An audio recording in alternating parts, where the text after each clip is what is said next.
In these clips, we're going to talk about the proper way to perform a 5-wheel tire rotation.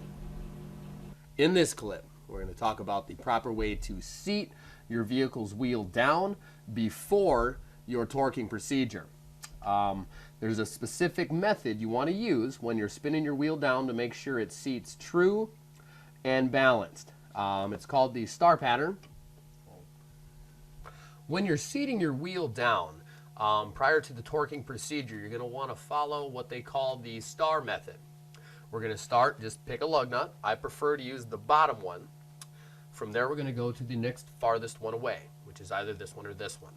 We're going to go to this one, and then from here, we're going to go to this one, and from here, we're going to go to this one, and from here, we're going to go to this one.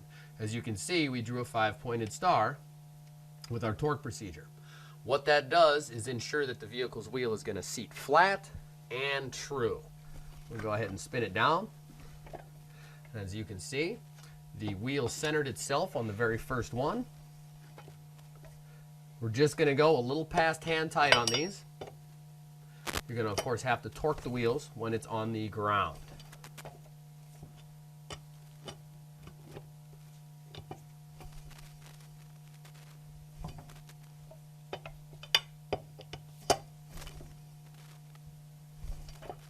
All right, and that is the proper way to seat your wheel before you perform the torquing procedure. You're going to want to repeat the same 5-point or star seating procedure for the rear wheel as well.